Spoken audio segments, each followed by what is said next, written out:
Would you stop that? God. It's funny that the headphones pick that up. Quieter, Can be found. Yeah, because you're... Jason Derulo. Well, moon. it's like the acoustics are good when you can hear it. Like it makes you want to sing like you're in the shower. Like I bless the rains down in Africa. I bless the rains. Is it Wickle or Weichel? Well, Ben spelled it like Wickle, but Brian Wall said it was Weichel. it is Weichel. But you put a C in there, so now it's Wickle. I have a lot of emotions that I feel all the time. They're just always there. I don't know. You know? Good. Are we gonna talk about our feelings on the podcast? And I was beating him in a Snake Benoni. I felt like Jesus Christ. What was this? Oh, there's actually like another chapter that's my mom's game, but it's just one position, and that's 12 again now. Now it's called chapter 13, but it's 12. How was I doing? Delete. She didn't even analyze it. She just said she put it into Stockfish, and then that was it. I want to see Forrest game. I haven't seen Forrest game yet. Yeah, it looks like he put a lot of. Yeah, he put a lot should, of like, look at it. notation in there. This is like high quality. Like this is like chess book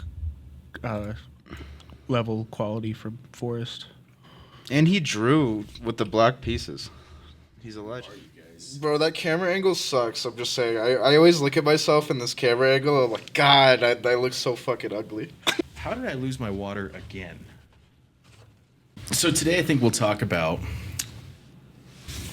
a little bit about preparation, but a little bit more. We'll continue on our statics versus dynamics. We'll point those out in some of these games that we'll be looking at. We did get a game submission from the field. Thank you very much. Shout out to Forrest Lundstrom. Shout out. Who's a straight animal out on the chessboard. Should we start with that one? I call Forrest the master killer. He has a really good record against all the chess masters in Colorado. What's his record against you? I don't know. He beat me twice in a row recently, but I don't remember what happened our last game. I might have won. What happened in the games before that? Do you want me to look it up on USCF? No, I just was hoping you'd know. Daniel off the top of probably your head. won most of them. I was actually but really, still, I mean, Forrest I has was a good looking for a record. very pretentious Daniel quote. Who's like, well, I won like 13 against him, and he won 2 in a row. I've won hundreds. Like extinguishes like cigar. Yeah, Forrest is okay, I guess. He beat me twice in a row. I have a lot of respect for Forrest. It's pretty good for 2 out of 18, I guess, is okay. Opens like 1970 bottle of Chardonnay. I have 7 wins, 2 losses. No Okay. draws? No draws. That's what I'm talking about, dude. No draws. we don't play chess to draw. Well, Forrest and I have like very combative style. Like, yeah. What? How is it? I want to hear that. He could be like a guest. He could be like a guest person. He'd be like, we need more violence. We have 3-1 versus Ben. Ben's very like, oh no, let's draw a little bit. Forrest, we'll go 3-1 versus Ben. Like, no, we're gonna. I know. I got roasted so hard for like accepting that draw against Grayson last night. Not last night, but on Tuesday. Yeah. After writing the draw article about why not to take draws, and then I accepted a draw offer. I'm a loser. All right. Well, let's get into it then. We'll look at the loser versus the mystery opponent. the loser versus the mystery opponent. Yes, Cool. the loser with the Snake Benoni. Okay, so in the context of preparation, you should not play this opening, and The Snake Benoni or D4? The Snake Benoni. The D4 is probably the best move. See, so what? Okay, so let's start there. Why would you not play this opening? Because it's not quote unquote the best, or Well, I just don't understand the point. Like you move your bishop like 5 times for no reason. You confuse your opponent, and it ends up working out. yeah. So I mean, the Benoni by itself is already kind of sus, okay. but it's not like ridiculous. Openings don't matter. Prep matters, but openings generally it depends. It depends on if it's your style. I think the advantage of an opening like the Snake Benoni is that Ben has more experience in it than his white opponent usually because it's a rare opening. Why does the opponent have to be white? Well, It's a black opening. Oh, that's right. Sorry. Bishop D6, the snake sorry about variation. that. This is the idea. Sometimes, but there's So you're that- supposed to be flexible. You could bring it to E5. yeah, you could bring it to to E5. F5. But F8. What I would like to compare it to the Nimzo. Like, this is a very common thing that can happen, and the bishop is already here. Wow. So it's like similar. Yeah, that just looks like a Snake Benoni on steroids, honestly. Like, we've already played the moves we want to play. It's just the Nimzo, yeah. It's like the F3 Nimzo. That's crazy. Yeah, this looks weird. This is like, looks like black's going to lose the e6 pawn, and maybe there's going to be a queen trade, and The e6 pawn. You want to make sure the camera's working? or yeah, the camera's working. Okay, good. What are you, Mr. Kodak? Are you Who's trying that? to keep it a Kodak moment or what? Who's that? Who's that? I don't know, but that's I don't know. That's it. Kodak moment, folks. All right, but no, I agree. The Snake Benoni is very dubious, but we're giving up a lot of space. White gets this massive pawn center that's well supported, and really the big point is that White's not going to know what they're doing.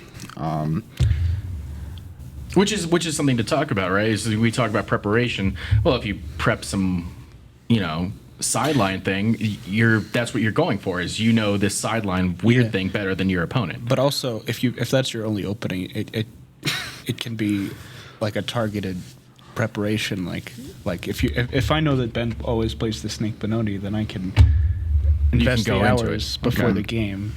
All right. I've So it's found like- that it could be a masters don't even need to surprise. prep my Snake Benoni. So you should basically, the lesson there is you could have one main thing and but also have a backup just in case. Or a pet opening, as it's called. Sure. And that's why a lot of Right. pet openings are named after animals. Huh. But they're all bad. If it's named after an animal, it's a bad opening. A good thing I don't play anything that has. Oh, I do. Oh, What? the English I play the Great Snake variation where you just fianchetto the bishop and then Bad. That is, Especially if it's got snake in the name, bro. That's one of the worst animals to play with. I feel like if it's a reptile, it's like slightly more reputable. huh? What do you- like but- more so than the hippopotamus is what you're Yes. saying, or like the elephant gambit. Like, would you ever play the No, the elephant? elephant gambit is bad. Gambit? Okay. Like the elephant, I associate the elephant gambit with Will Wolf Okay. Shout out because he Wolf. plays it. Shout out, shout out Colorado Springs. All right, All right. all right, Ben, take us through the give us a play-by-play.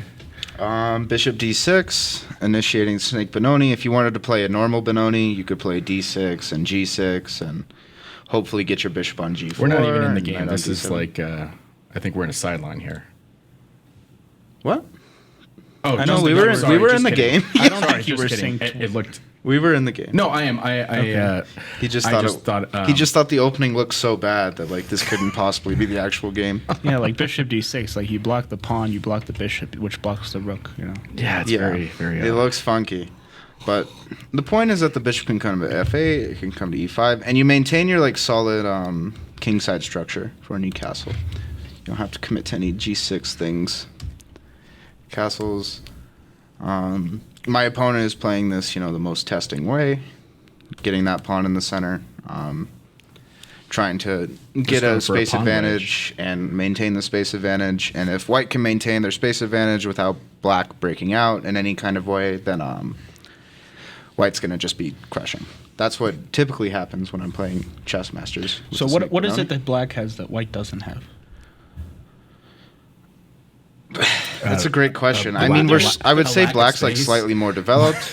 Black knows where their pieces are going, and they have the element of surprise. What black but has not is much. black has lead in development, right? Yeah, exactly. So he can like falter some tactic on the e file. Yeah, playing like I like the way Daniel plays these lines personally with e3 instead of e4, because a lot of the times like this e4 d5 complex I can actually like try to pressure and take advantage of. Well, but when you against the Great Snake, I actually like a G3 type of thing. Because logically against the bishop. But the last game we played, you played like a more normal Benoni, if you remember, and that's when I played E3. I'm pretty sure you've played the e3 Benoni against me too, but we don't need Yeah, to. I've played the E3 Benoni against the regular Benoni, but I don't think I would play it against the Great Snake or the regular. What is it called again? The Snake Benoni. The Snake Benoni, yeah. What is this thing called again? Anyway. All right. This seems logical. I like the rook e8. Yeah. Yeah, rook e8. It's like it's a must. It's so crazy to me that this is theory. You go this bishop d6 and then to go bishop c7 and then to bring it back over here like. Well, the Like, point let me just zigzag my bishop for no reason. Like, Yeah. what are you gonna get? This opening's sick. I like it because I zigzag my bishop to the other side of the board. Like, Well, the point is we get to like oftentimes trade off our bishop for the c3 knight, and because black has less space than white, we are very happy with piece trades. So what you're saying is you should play the Nimzo. I should play the Nimzo because we get piece trades way earlier and with more effect. no. But at least this will scare your The opponent. Nimzo's maybe. so good that you can play it 3 tempi down. We always wait for like either knight d2 or bishop d3 to play bishop c7 in this position, because if we didn't, there would be d6 in a lot of lines, and this d6 move can be annoying and powerful. Castles, d6, very common. You have to play d6. You have to. There's the only real way to get your queenside pieces out is usually to play d6. Now, hold on. Let's go back to this. So, Go ahead. what are you thinking about here? Like, as a plan? I mean, obviously you're still being developed, but is there like a style that you want to play here? Like, are you? I want to trade pieces. That's just it. That's it. That's just all you want to do right here. I mean, Pretty much. I'm not like When you have less space, when you have less you space. you Okay. want to get rid of some of your bad pieces because you have worse pieces than the opponent because you have less space. Gotcha. So you're trying to so as you said, dark squared bishop for knight on c3, and your light squared bishop. What are you going to trade that for? They're light squared bishop if I can. I would say You'll that see how I do that. the main idea of d6 is just to develop this and hopefully trade it off because this is I would like make the argument that this bishop is worse than this bishop, which is kind of counterintuitive because the pawns are on dark squares, but this bishop, it has a harder time because he's going to play h3. Right. Yeah, and just take away literally every square on the diagonal except for d7, which you'll need to develop your knight. So Yeah, exactly. Yeah, h3 is a super duper common move against Benoni, just because the bishop loves to come to g4 and trade itself off and try and get some bad bishop versus good knight ideas going. And h3 just nips that in the bud. The true way, the key to beating the Benoni is just prophylaxis. Moves like h3. If you ever see something like a6, you're going to go a4. You just clamp down on all of black's ideas to try and break free. okay, all right, cool. Yeah. And so if I could trade pieces, their space advantage won't be as big of a deal. Bishop a5, that's the idea. And b6. This is how I'm going to trade my other bishop. Then you trade for the knight. Or sorry, The light squared yeah, bishop. I see what you're saying. And then your knight will come to a6, and you'll probably want to come back to knight c7, or if you can, maybe knight b4. The knight can come to a6 if white chooses to like develop my knight for me, but white doesn't have to go bishop takes bishop, right? I want to make a point that like these pieces are defending e4, so this bishop could like remove the guard of e4, and this bishop could remove the other guard of e4. And all of a sudden, like it's And then like the center's really weak. yeah, we have so much pressure on the center. So it's kind of like these counterattack white center ideas, Okay. Like with trading these pieces, Daniel's just what Daniel said. This knight controls the center and stuff. Yeah. Cool. Well, the space is a good thing, but it's hard to manage when you're not like experienced with space, because if your space doesn't do anything for you and your opponent is able to trade off their bad pieces, then your pawns can become overextended. Space and peace activity, folks. Leave a like if you like space. I'm sorry, I gotta stop. If you're with that Elon joke. Musk, subscribe. Click subscribe. Sure. Get it? Because he's like doing the SpaceX. No. Okay, I got it now. There we go. Well, you had to explain all it. right, So. Yep. Awful joke by me. Okay, so knight d2, typical move in the Benoni, and he needs to guard this pawn. Right. Overprotecting. Take.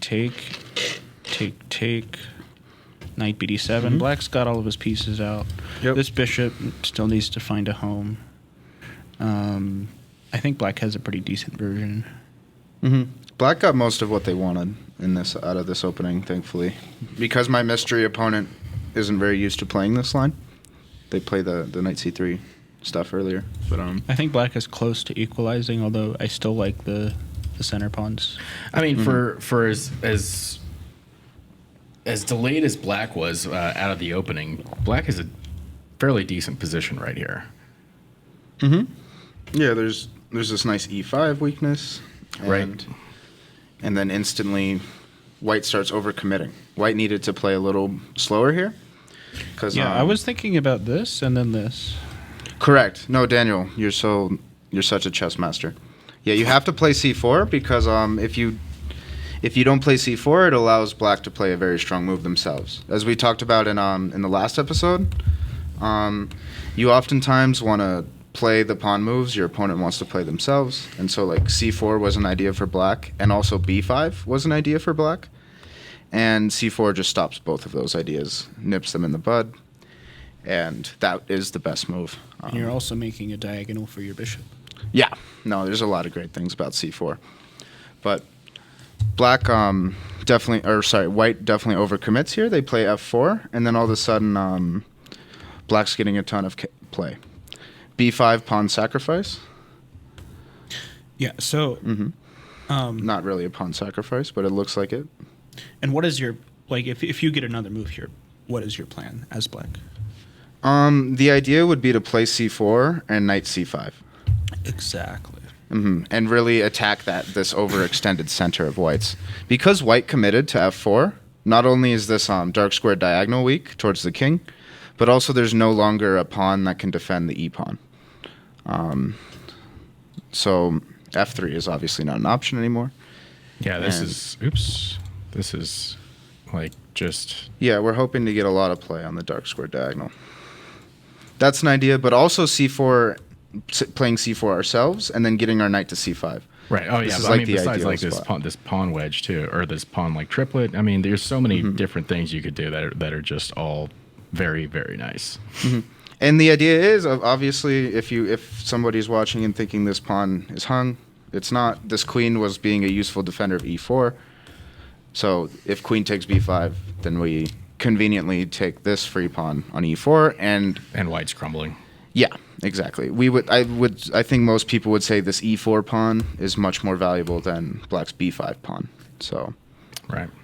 white should try to maintain this e4 pawn. Right, not and take this the up. queen isn't. You know, if the queen takes the pawn, like what really does that do? I mean, there's nothing. There's just nothing to. It just to makes the attack queen over here. offside. Right. Yeah. There's nothing that's really being hit. So. Well, I think b5 shows a lot of, like, understanding of when to strike when the iron is hot. Black has all of their pieces like already ready, and white doesn't. And white is doing something sort of loose before they're prepared. Like they still have this bishop here. Is the main The main lesson. the main reason why it doesn't really make sense to do this right now. Yeah, their bishop's not developed. It's blocked. It's just not doing anything. It's not good. Like so white. So there, Yeah, like I think Ben highlighted. You should play c4 instead, and then your bishop is now able to be developed, and And then there's no more b5. b5 is actually Correct. just a pawn hang now, I believe. correct. I mean, maybe you have like another pawn sacrifice ideas to like really jam this knight into c5, but that's probably a bit much. I don't know. You got to make your minor pieces work for you. So That's, b5. Help your Stillman pieces so lesson. they can help you. Okay, so c4, and you took and played knight b6. This is really nice. You gain a tempo, and you're bringing your knight into the game. Yeah, so like white was like facing different options that were not very attractive. No. After moving his f pawn to f4 with his king's just so weak now. I mean, not super weak, but it's weak enough, and yeah. It's not super weak, but it's more weak than black's. And this was one of my opponent said that after I played queen e7, they just wanted to resign. And this move is actually quite strong. Notice how all of your moves are with tempo, and they're all improving your pieces. like with tempo. And yeah, that's one strategy in the middle game. Defend I the think. e-pawn? Sorry, not to cut you off. No, that's okay. So yeah, queen e7, the point is very simple in that we're just stacking up pressure once again on white's at this point it's fairly overextended, white's overextended center. There's no e5, we just take. Bishop b7, or bishop b2, sorry. That's fine. And the point, this is my challenge to Daniel or Weston. Instead of bishop b2, how does white maintain equality? Because white actually has a move here that's very high level. That stops my plan. So my plan is I want to take on e4. And if the rook tries to pin me, it's not a big deal because we have f5. It's knight f3. Knight f3? Is it knight f3? No? No, knight f3, I Yeah. think we'll just take it. We'll just take on e4 with the queen even. I see the notation. I was going to go knight f3 Daniel here. sees the notation. Oh, is there a... There is notation with this one. But so in this line in this line with knight takes e4, winning a pawn, and the rook pin, we have this f5 move available to us. So as we talked about earlier in this lesson and the last podcast, is you want to take away your opponent's pawn moves that they would want to play themselves. So instead of playing bishop b2 here, the brilliant prophylactic move that the computer gives is pawn to f5 from white themselves. Weston, what is the point? of this? I have no idea. Well, what did we just talk about? We talked about playing the move before they could play it themselves. So now I can't actually take on e4. Oh, so he can't... Yeah. I can't play yeah. f5 myself to Wow. defend that knight after the Wow. knight gets pinned by the rook here. And also, for fun, why can't white play rook e1? Yes. This one was for the beginners, Daniel. This one wasn't for you. But yeah, if black chooses to put their rook on e1, they have simply just pinned their rook, and now all of a sudden we can take on d5 in whatever fashion we feel Another like. typical Benoni tactic. Wow. Exactly. Yep. So f5, super brilliant defensive idea, stopping black from playing f5 themselves in the line where we go knight takes e4. Okay, but my opponent did not find f5. They went bishop b2, trying to get counterplay along this super strong diagonal, which ends up being a problem for me and how I end up losing this game in the end. The rook pin, and there's that f5 move that black had to play. Knight e4 takes, and look at this. Black is up just 2 whole pawns.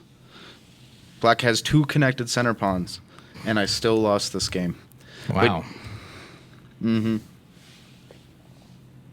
Against my strong mystery opponent. So this kind of just goes to show then, your prep, your weird sideline that you play, your Benoni, your Snake Benoni, against someone who is mysteriously much stronger than you are, you actually got a very winning position, very nice. This is my best Where position prep- against a master in the Snake Benoni by far. You're revealing that it's a master. Okay, it is a master. Okay. Well, that narrows Yeah. it down to thousands of people. So that's I know. That's Don't. White is actually Magnus Carlsen. It's Matt. damn, Ben. It's actually Fabiano, Jan, and Magnus collaborating to play against me. They didn't know how to play against Snake Benoni. See, I know. Embarrassing. Prep your sidelines, folks. Yeah. So, but yeah. So let's see how black lost this. White was able to generate like a ton of very compensation quickly, we do need to move with on. these open lines. So yeah. I want to, I feel like we skipped past something here. Wow, we talked about F5. Yeah, here. I don't know. Is this the best move? Do you know? Yeah, I mean, taking on d5 does feel extremely greedy. I don't know what the best move in this position is. What? Well, I mean, what's wrong with that? I don't understand. Okay, so Ben took queen b3, queen f7, and queen g3, and I'm kind of scared. I don't know. Yeah, Like no, F6 black should is- be extremely scared. F6 is gonna F6 be, is and this is attacked, monstrous. And I feel like these are all. I mean, the just- best they can be. Okay, f6, and then I win the game. Oh, the rook's there. Whoops. No, yeah, there's the game is not over just because black is up like 3 connected center pawns. The strength of this bishop should not be underestimated. Mm-hmm. And taking on d5 gets extremely exploited. Rook a d8, and then rook d1, and all of a sudden there's so much loose things, there's so many lines of attack into white's position or black's position, and I was not able to hold on. Okay, so I see 2 arrows here, and I'm guessing you played the wrong one. I played the wrong one, correct. So I miscalculated here. I thought knight b6 was a good move because it prevents rook takes d6, being that if rook takes d6, rook takes d6, queen takes d6, knight c4 would win a piece. But it's just simply too slow, and I'm kind of caring about the wrong things right now. All of white's pieces are pointed towards the black king, so I would have done much better to bring my knight to f6 instead of b6. This knight cannot defend the king side if it's on b6, and yeah, white's next move is very strong, just threatening lots of stuff. Who sees white's threat in this position? Daniel sees it. Weston, you want a chance? What's the idea of rook? He's just going to play rook g4?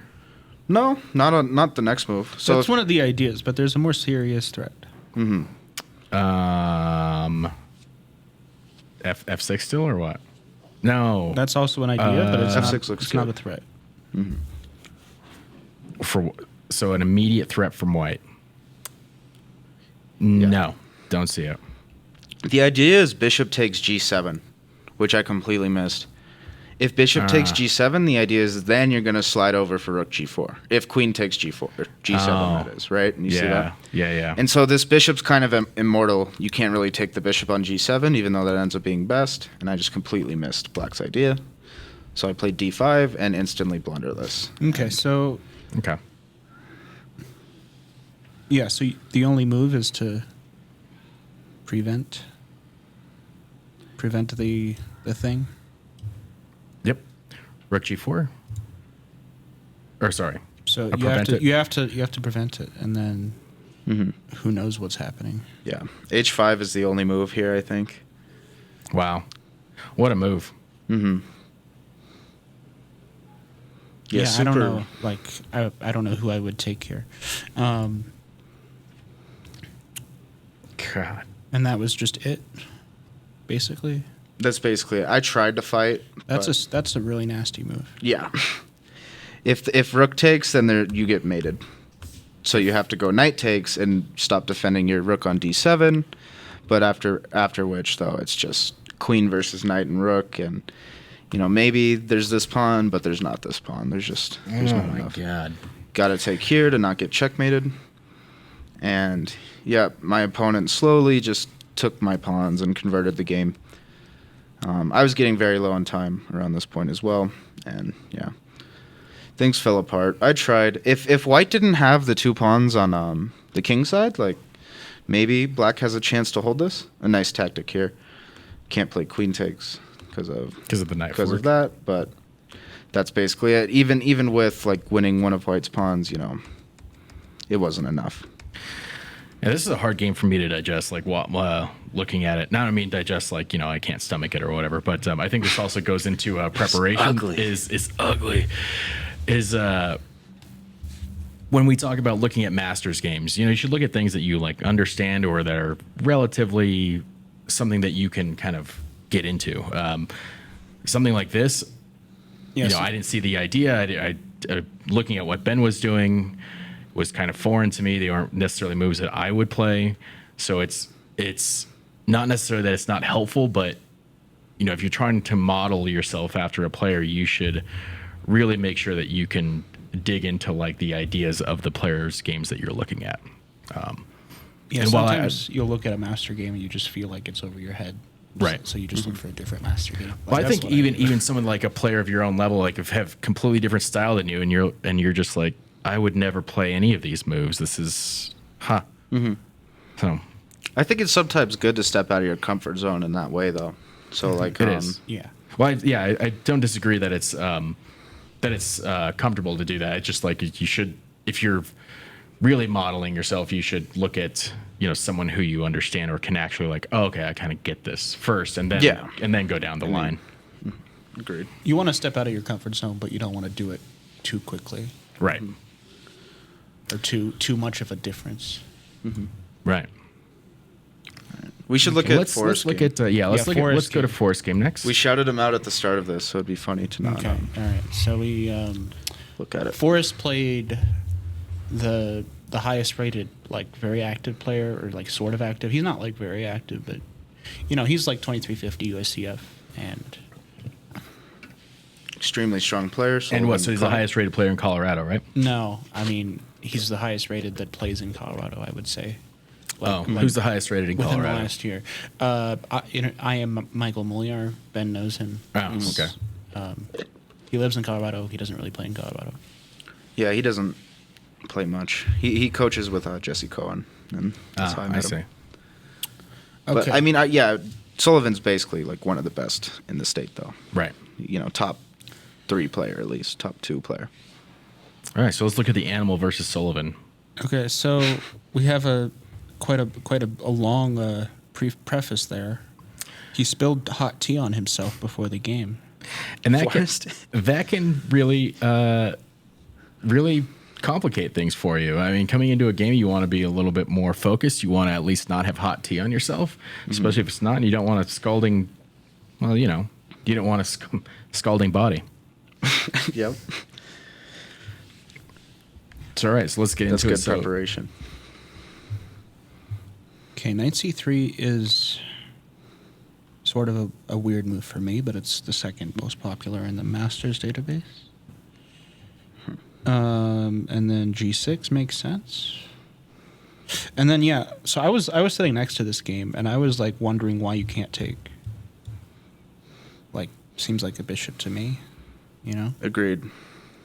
Yeah, I like the line that but- Forrest provides us. Just a6, and things look great for black here, in my opinion. Yeah, you have to be careful in the e file, but if you're able to castle, then black is really happy. So yeah, this looks then it stupid continues for white. like, Yeah, black just has like 2 awesome looking pawns on c5 and e5, and this is continues fantastic. like this. Yeah, and then you have to go bishop d6. Castles. It's hard for us to like give more exciting commentary when it's not our game, I feel like. But Well, this is his analysis too. Let's see. yeah.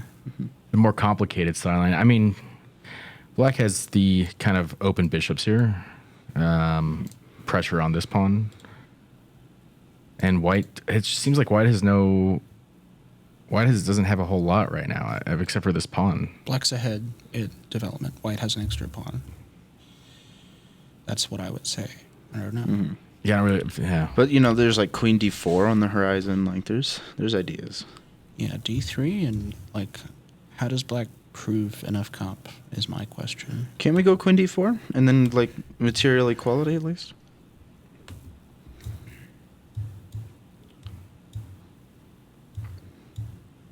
You have to be careful.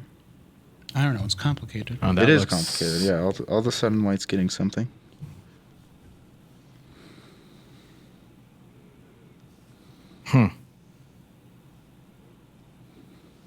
Yeah, I don't know. I'd take black, but yeah, I agree. It's kind of iffy. I would try and hold on. Okay, queen d4 was Bishop right. E6. I'm looking at the engine. Queen d4 was right. Oh, king h1 was not right.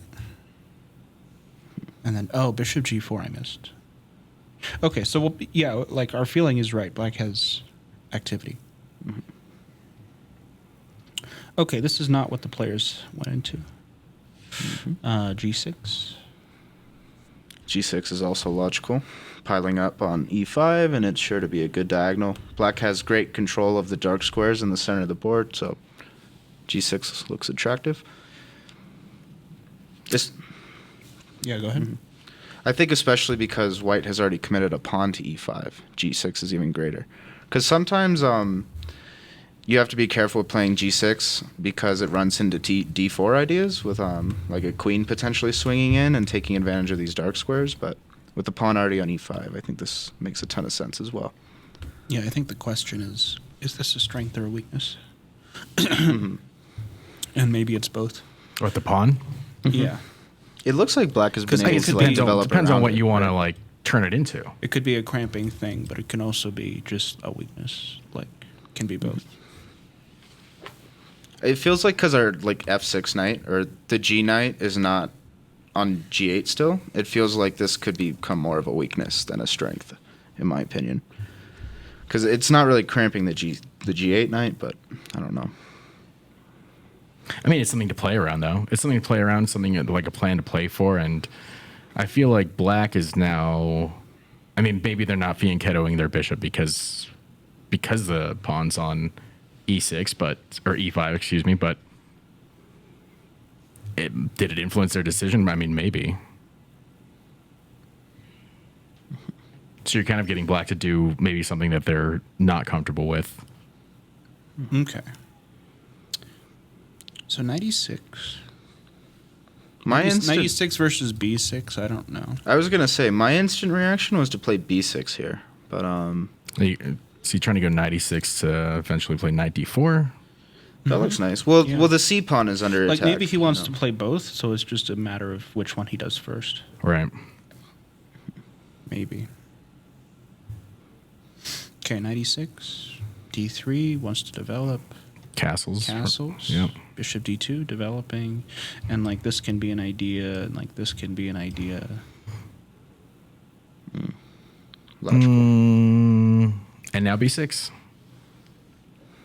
That's not what he did. He played H6, which might be a mistake. So many pieces coming to G5. I don't really want to trade dark squared bishops with Queen C1, Bishop H6. So he's preventing this plan that I highlighted with H6 and King H7. But also, you know, when you move pawns on your king side, you're still softening some squares. So what was wrong? Let's see. Can you play? Oh, look at the engine here. Can you play b6? You can play b. Okay, just making sure. Okay, Yeah, I think you can do a lot of things here. It's just a matter of choosing a plan. gotcha. I'd say b6 is probably the. I mean, that seems to be the most natural, in my opinion. Okay, so H3. H3, this is... So what is the hidden idea behind H3? Like, I don't know if some people might not know exactly. Is this Because none of black's pieces are coming to G4, right? So what is the idea? What is You wanna bring your Sultan's knight. idea? Exactly, yes. And instantly start targeting this H6 like pawn advance. Wow. Now, I'm Punish the curious weakness. how you can actually do that, because the knight has a very important job right now. Well, if takes on E5 is there takes on H6, Oh, good point. so maybe Yeah, that's the possible. reason. Yeah, that's the reason. Also, I was thinking maybe here, Mm. but then Queen D5. Yeah, no, I think you're right. You could even possibly play like C. Oops, like this is pretty slow, but C3 and D4. Well, as soon as you play C3, the D3 pawn like becomes like Oh, hangs. I didn't realize it's hanging. I guess you'd have to move the bishop first. yeah. So like one of the advantages of having doubled pawns that people don't think about is that you get an open file that white doesn't have. Right. So you can pressure a little bit easier. And pin. Okay. So H. So B6, not the best, allowing A4, I guess. But how else do I develop? Let's think about how else Forrest could develop. I mean, we could go knight D4 and then like bishop F5. This is hanging. There's probably. Oh yeah, yeah. Duh. Yeah, like how else do you get? Yeah. How else does black develop? Yeah. Maybe Queen D4. Oh. Queen D5, That's what I meant. Yeah, Queen D5. Knight C3, Queen D8, Knight D4, Queen D5. Draw grade. You'll get your result a little bit earlier this one. But yeah. Okay, B6. I don't know what else you're supposed to do. I mean,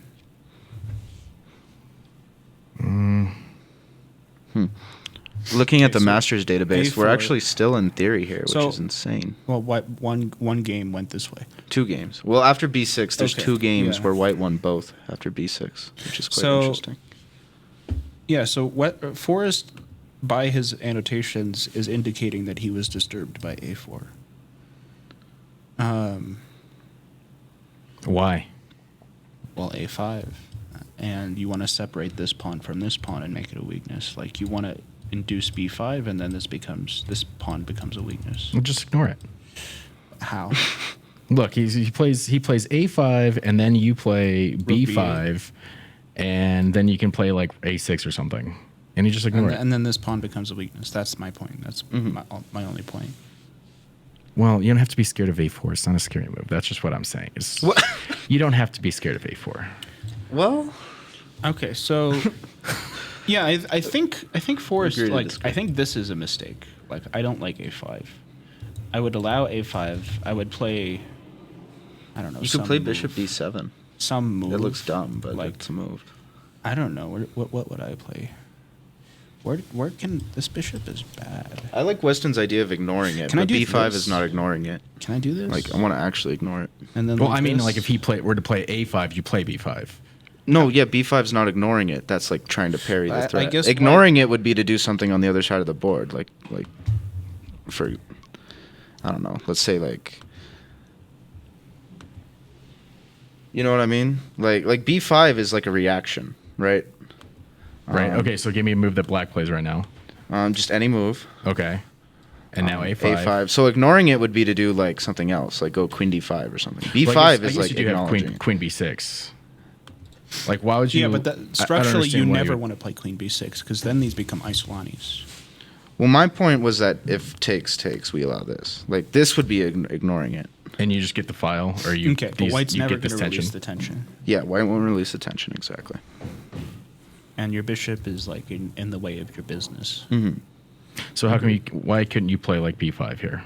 B5 You could, and like B4. you could, but White is arguing that that is a concession. Yeah. You know, a lot of people buy things from the concession stands. They're very delicious. So you know what?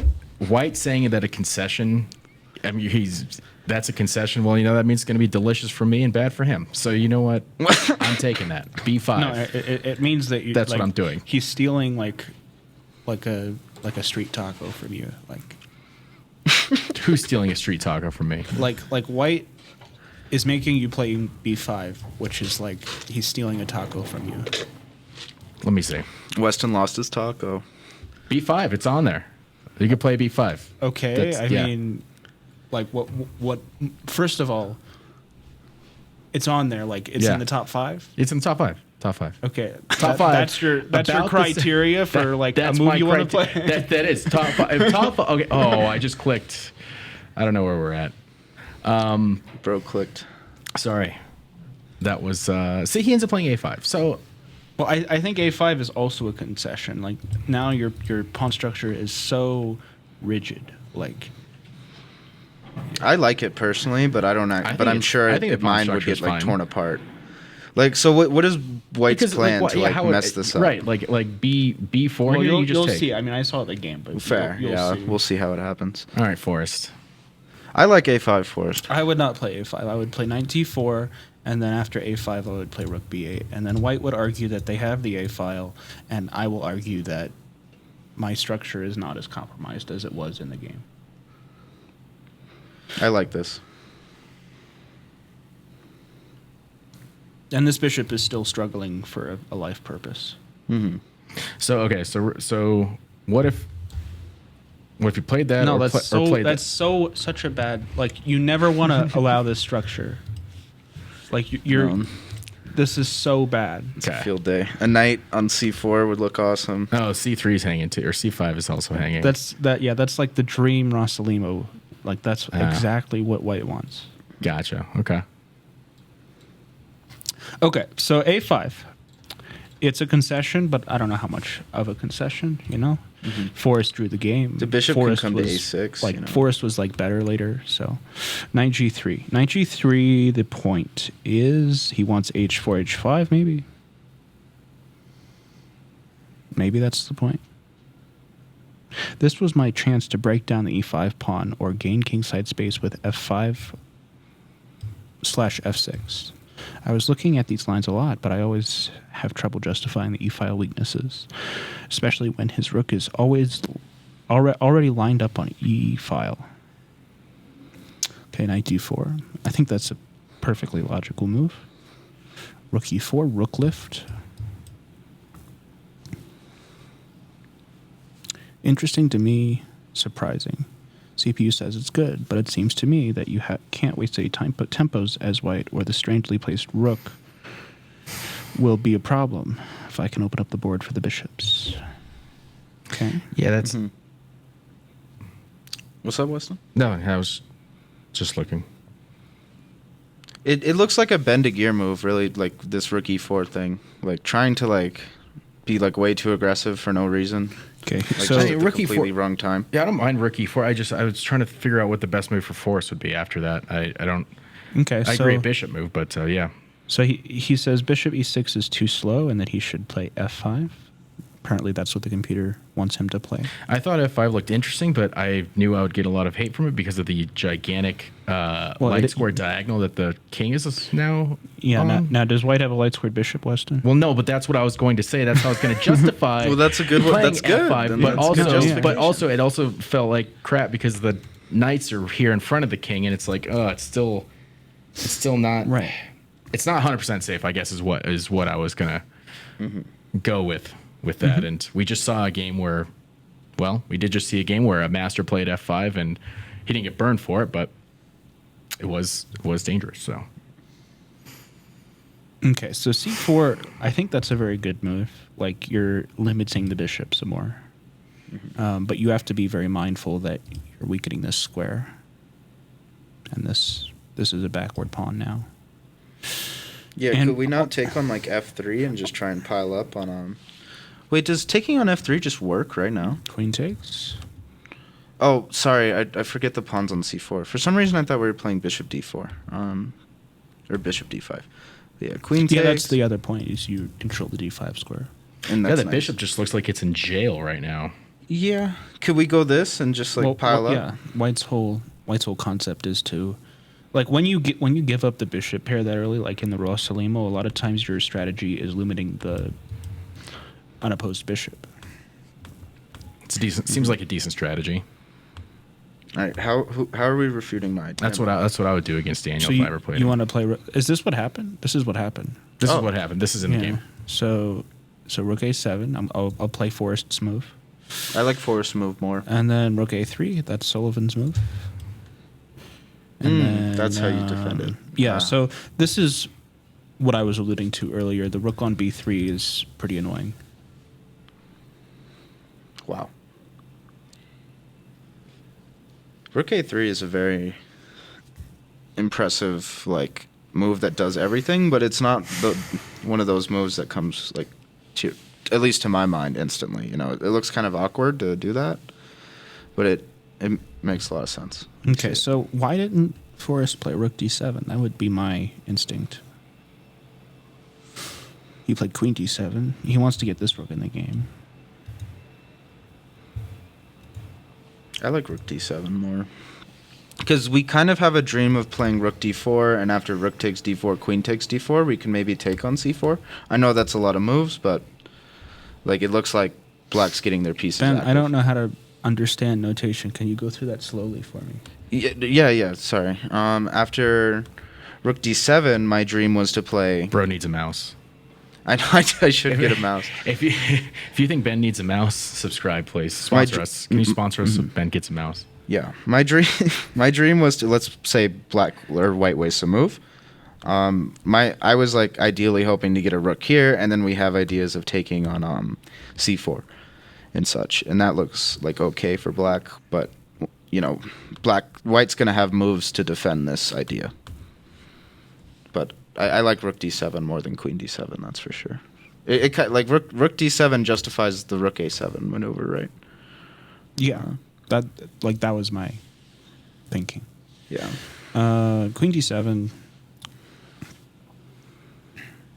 queen e2 prevents f6, f5 ideas. See, now I feel like the forced rook on a7 is misplaced. It's oddly placed now because it's not connected to another rook, and like if It's just kind of chilling. if you're going to double up on a file, this a file isn't. There's no break that looks really imminent. Just an observation I have, but Yeah, the queen d7 makes the rook look a little weird. I agree. yeah.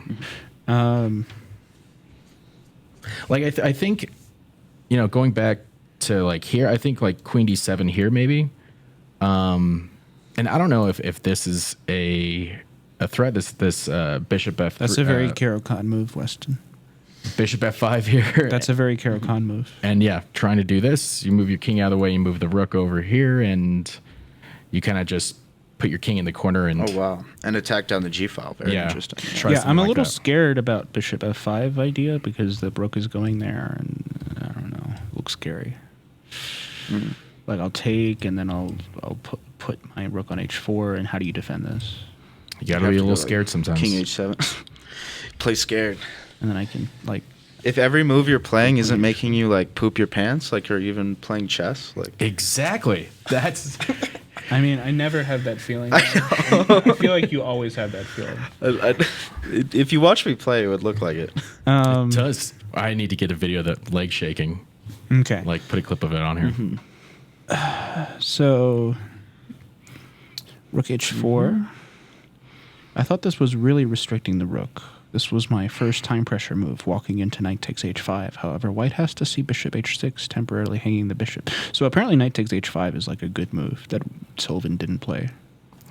Wow. What's a continuation? Knight takes h5, g takes. Do you play? He has this move, or- he has a long like variation in here about it. Oh, okay. Well, instead of getting into that, let's continue on here. And Except it'd be b5 interesting is to see nice. how, black kind of or black and b5 white. is really nice. Like b5, I think black is better now. Because like white did this and then he went back. So that's like two wasted moves. Now the bishops are breaking out. Yeah. Everything is like justified. The bishop looks great on e6, pinning the c pawn. The queen looks. Oh, that's my bad. The queen looks great on c7. Spoilers. Yeah, spoilers. The queen is great on d7, x-ray protecting b5, in addition to pressuring d3. Yeah, like all of a sudden, black's pieces The bishops are starting to breaking look out. great. Yeah. Okay, so we sacked Wow. a pawn for this position. But now there's a-file pressure. And okay, there's your doubled rooks. Make me look stupid. And I feel like Forrest had like 4 minutes and Sullivan had like 25 or something. Wow. Yeah, so Take like all of trade, these just moves trade were like queens. very forcing, so that's why I'm zooming through them. Yeah, no, that's completely fine. Yeah, I think forcing moves. Yeah. Not So a we whole get lot to of this position where explanations, black is up a pawn, and I thought Forrest was going to put more pressure, but he wasn't really able to. What about rook e3 there? After f4, could we play rook e3? I don't actually see much of the point. Maybe not. F4, king f2. I mean, rook e3, king f2. I'll take and play like f6 and try and hold on to the d4 pawn. King f2 takes. Oh, there's knight takes. Ah, that's annoying. And then your pawn falls, and you might flag. Yeah. Huh. All right. So no, he lost this, right? He No, won. he drew this. He drew. He drew. He won in spirit by drawing. Oh, I mean, any draw in time trouble is a win. Like, this looks really good for black. Rook e3? No, I keep trying to play that dumb move. I think black's rook is better than white's rook. Yeah, that makes sense. Why not rook e3 there? I mean, I It just agree. forces a rook trade. That's what I feel like too. And then I guess the king comes over and just starts threatening the pawn. I guess the king and the I bishop. mean, rook and the knight. e3, like, you're putting pressure on this pawn. It's not like a... That was the main goal. Like, you shouldn't. Could you just play like Yeah, I bishop thought more of d2 just, here? like- Well, you don't. White doesn't even need to take. I guess do they? 92. Then Well, I bishop was just saying, like, if he c4. takes, though. But if he, but But he doesn't have to take. But what else can he do? Oh, he guards the pawn, obviously. I liked that. Yeah. Yeah, that's the best move for sure. I think. I could be wrong. Okay, so d3, and white was able to kind of build a blockade on this square, and we weren't able to get this bishop into a super aggressive role. Yeah, f6, maybe f6. It's not necessary. Maybe like e6 and bishop f8. I don't know. I like that better. Yeah, I feel like we're zooming through it because we're running out of time, but Yeah.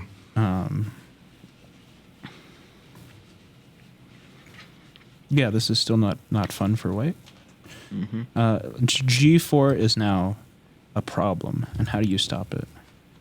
Maybe h4?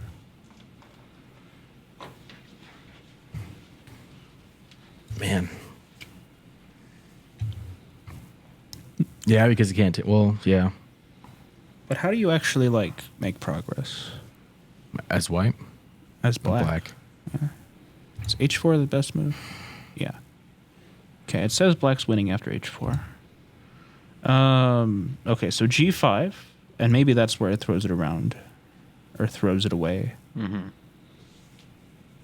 Around here, I started trading pawns to simplify with a draw in mind. I had only a minute left. Yeah, so he had a minute. Sullivan had a lot more than that.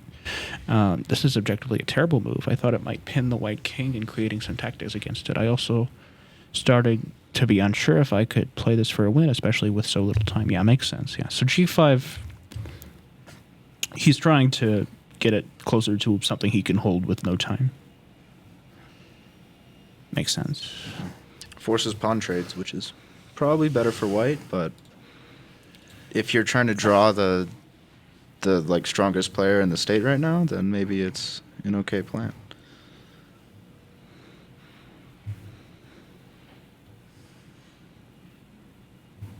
Oof. God, this looks like an impossible. Like in time trouble, I would just die. Like literally, no, I would just die. Not even on the chessboard. You got to get some more endgame. Well, just said how cramped everything is. It doesn't matter if it's an end game or not, but all these pieces all together, it's just too many things happening at the same time. Yeah, so for me to things- like, just I couldn't. No. Things kind of like Yeah, that was a big like got shootout siphoned at off the end. board. I don't think white ever really had room to play for a win, even with time pressure. Yeah, so it looks like white was playing well up to here, and then he had to take his chance.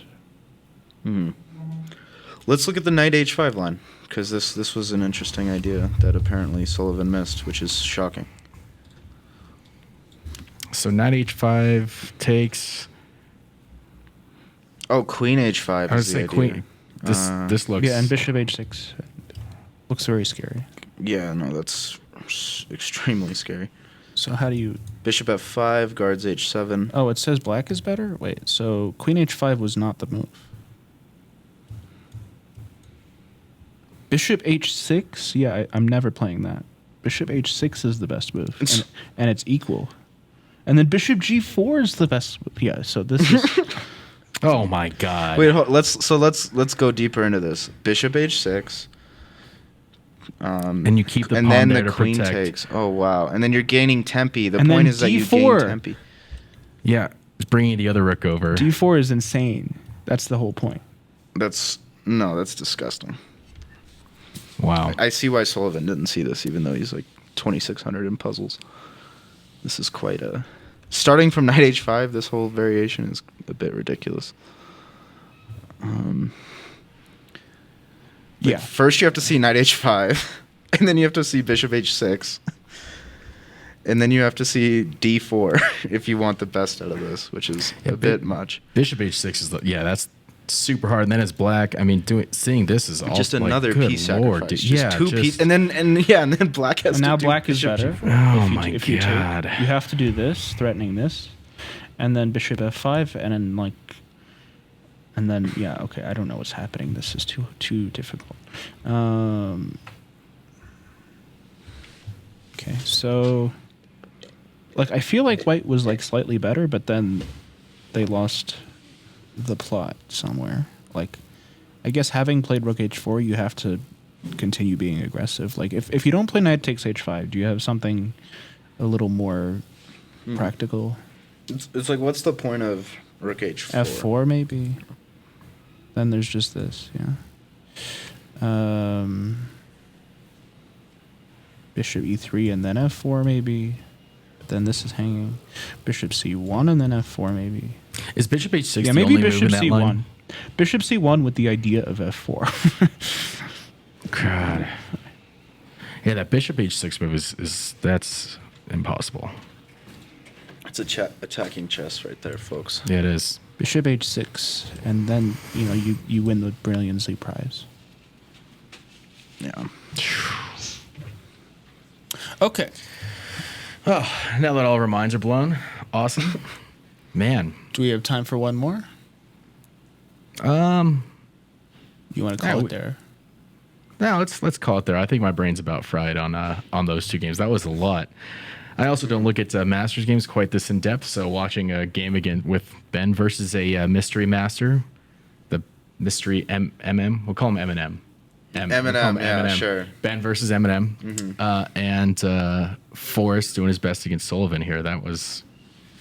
I know. I mean, Forrest played great. I mean, Forrest. I think b5 is really nice.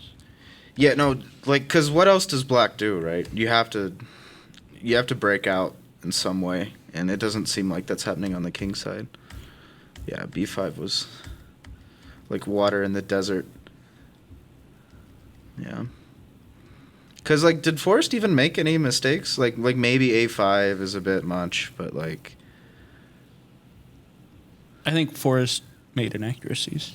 But Yeah. I don't know exactly where they were. Mm-hmm. He should have ignored the pawn. That was probably an inaccuracy. Yeah, a5, sure. But, I mean, I, as, like, a novice, am, like, fine with this. Like, I don't... No, a5 is the best move according to my computer. Really? But I just didn't like it. I mean, it looks good. Let's check his centipawns. Can I request a computer analysis? Let's see the accuracy on this game.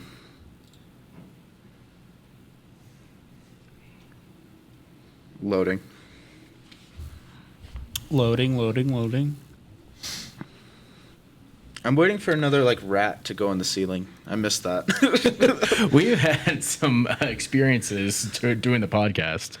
We found a rat. We found, We found a robber. a fucking goddamn burglar. Yeah, Forrest was better for most of the game. That's pretty cool. It looks like white got a slight advantage out of the opening, and as white should, as a 2350, and then... So let's see what white's mistake was. White's mistake was rook e4. That blundered. Yeah. Duh. Okay, we knew what white's mistake was. Okay.